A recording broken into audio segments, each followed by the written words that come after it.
There is a strange moment that happens when you go to the movies often enough. You start recognizing the rhythms long before the story has a chance to surprise you. A certain type of lighting cue, a familiar camera glide, a piece of music that feels like it was legally required to play in the background. All of it forms this quiet prelude that tells you exactly what kind of ride you're about to take.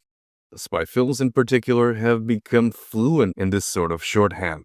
They're comfort food with a tailored suit, reliable, polished, and usually incapable of deviating from the template that made them famous in the first place. So, when something arrives that doesn't just tweak the formula but seems determined to interrogate why the formula even exists in the first place, my curiosity gets the better of me. And in the case of the title covered in this episode, that curiosity quickly turned into a kind of awe. But is this a reason strong enough for you to watch this movie? Well, that's what we're going to find out. I'm Pedro from Vinyl N Celluloid, and this is my review of Reflection in a Dead Diamond.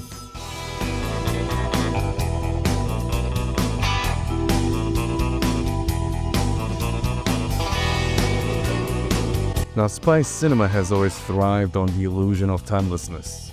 A certain silhouette, a certain swagger, a certain way of holding the gun.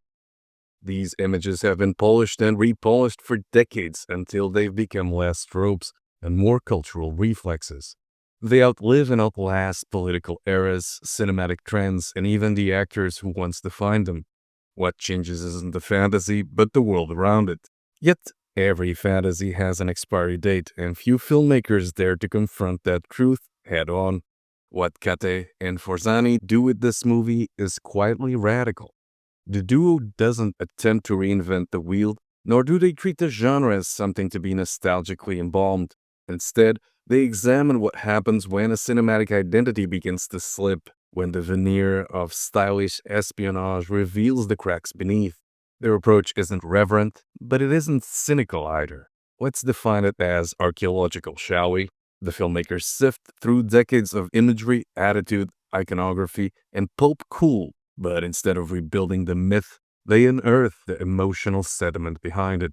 Reflection in a Dead Diamond absorbs the textures of Aerocrime, Polizioteschi, the color palettes of pulp art thrillers, the angular confidence of 70s action cinema. But it refuses to let these influences sit untouched. Everything is reframed to expose the fragility of the personas these titles once sold to us.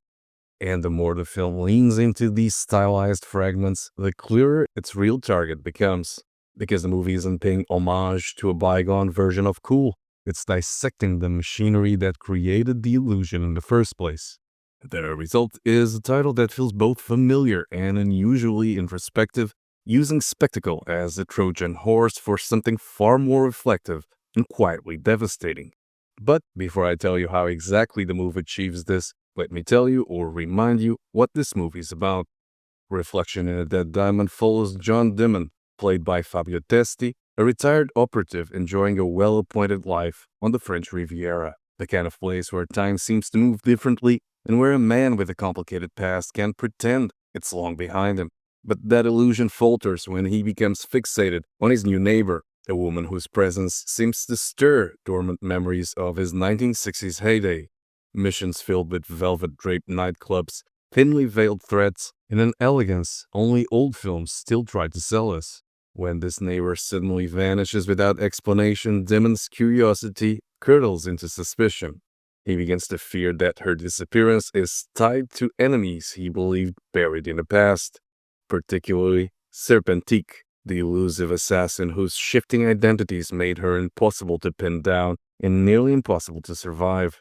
What begins as concern morphs into obsession, and soon Dimon's investigation becomes a plunge into a labyrinth of recollection and dread. The film tracks his pursuit through a fractured narrative, stitching together moments from present-day anxiety with vividly stylized flashbacks of the lead's younger self.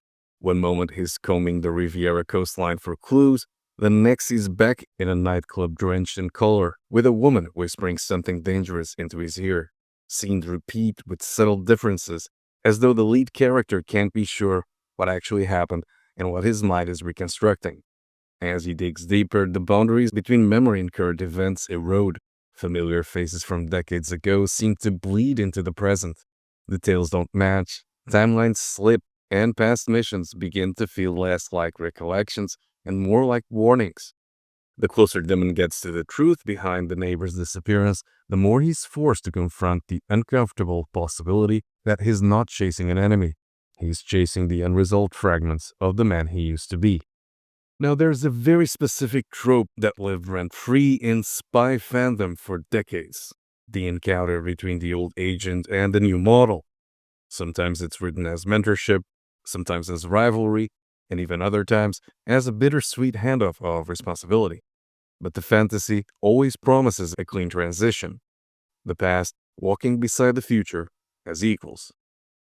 Kata and Forzani completely reject that idea, and their refusal is deliberate. Rather than staging a meeting between Demon and a younger counterpart, the film denies him any successor at all. He's wandering through a world that doesn't require or even recognize the version of himself he once embodied. And that absence becomes the commentary. Instead of seeing himself reflected in a new, younger spy, Demon confronts only ghosts, echoes of missions he half remembers, adversaries whose faces never stayed stable, and a seductive lifestyle that now looks strangely brittle.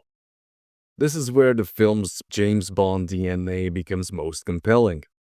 It isn't parodying the super spy archetype, nor affectionately recreating it. It's studying the myth from the inside and examining what happens when a man who once fit the mold realizes the mold has quietly reshaped without him. The lead's attempts to snap back into his old persona have an awkward, almost tragic energy. He misreads signals he once understood instinctively. He tries to apply the swagger of his youth to situations that no longer respond to bravado. The film doesn't mock him for this. It treats the friction with rare honesty. The result is a film that feels like an answer to decades of fan fiction, acknowledging the allure of passing the torch while showing that some legends don't get an heir. Some just fade, leaving behind only the myths that outlive them. The real-life romantic and creative partnership translates this message into the big screen by acting as alchemists when it comes to film style. Their approach feels purposeful, less like a collage of influences and more like an inquiry into how these influences shape generations of viewers. The aesthetics of Reflection in a Dead Diamond are luscious, yes, but they're also interrogative. As I already mentioned, the film borrows the bold colors of pop art thrillers, the angular tension of 1970s Eurocrime, and the smoky glamour of vintage espionage dramas. But instead of using these textures as comfort food for cinephiles, the directors twist them into something destabilizing. Saturated hues flare up and drain away without warning. Shots repeat from altered angles, as though Demon's memory were trying to reassemble scenes from imperfect pieces. Environments shift from sumptuous to abrasive in a matter of frames. And this is not just visual spectacle, it's emotional terrain. Take the use of color. Golden tones don't merely evoke nostalgia. They hint at a past that's been polished by recollection beyond recognition. The blues don't only signal danger, they create a chilly distance between Demon and his own recollections. Each palette's choice corresponds to a different register of his internal spiral. The sound design follows the same philosophy. Analog hiss rubs against synth stabs, creating the kind of oral friction that mirrors Demon's inability to distinguish recollection from reality. Even the editing rhythm, the pace, feels intentionally unsteady. Smooth one moment, jagged the next, like a memory stuttering.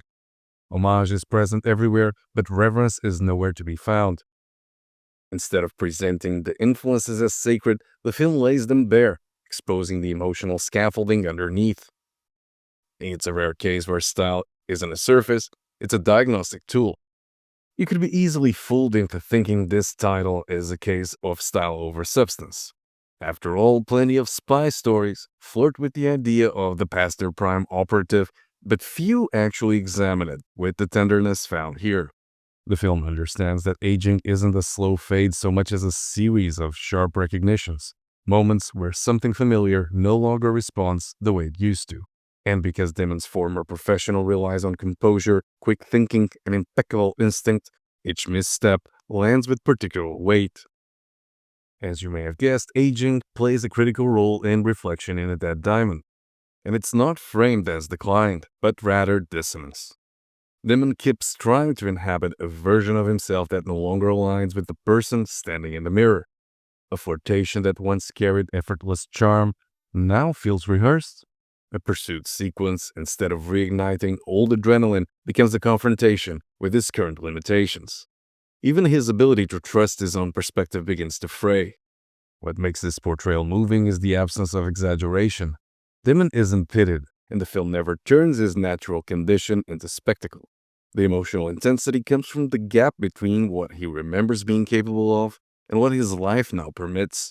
It's the realization that the stories he built his identity around were never meant to accommodate age. You'll find the most devastating moments coming not in an action beat, but in a quiet pause, when Damon is finally alone with the fragments of his past. He tries very hard to arrange them into something coherent, but the pieces no longer interlock. There's no villain to outsmart, no mission to complete, at least not in the surface. Just the uncomfortable truth that the narrative he once lived inside has loosened its hold on him. The title approaches this material with restraint, letting the pain seep through the cracks rather than announcing it. And in doing so, it delivers one of the most honest portrayals of aging I've seen in a movie rooted in pulp iconography. Now, all of these insights around the messaging and execution don't necessarily mean that the movie is precluded from employing a satirical frame.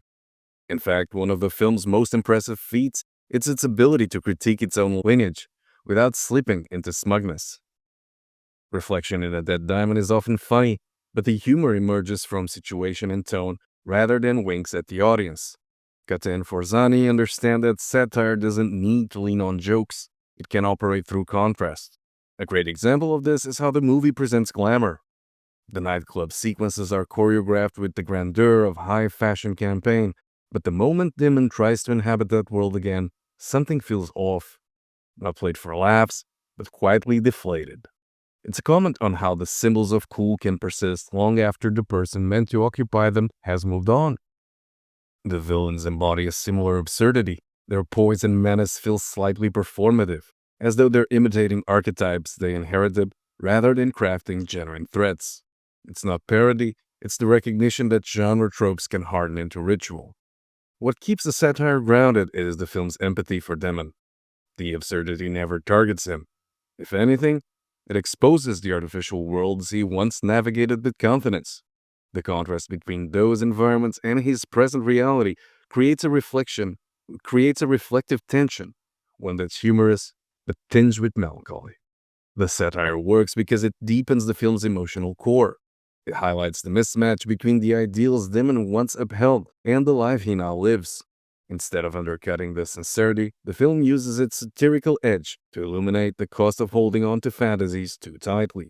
By the end, the humor, melancholy, and critique form a single current. The title doesn't mock the past, it reveals how fragile the stories of the past become when they're asked to carry a lifetime. Now, when all the layers settle, Reflection in A Dead Diamond emerges as far more than a stylistic exercise. It's a quick reckoning with the allure of cinematic mythology and the emotional debris it leaves behind. Kata and Forzani take the language of espionage thrillers and reshape it into something personal, reflexive, and disarmingly intimate. What makes the film stand out is its ability to balance critique and compassion. It interrogates the fantasies that shaped an entire era of pop culture, while still understanding why those fantasies captivated audiences to begin with. It's a farewell without bitterness, a reflection without nostalgia, and a rare portrait of a hero allowed to face time rather than outrun it. In a cinematic climate saturated with recycled icons, Reflection in A Dead Diamond feels like a reminder that reinvention isn't always about new beginnings. Sometimes it's about acknowledging what must be left behind.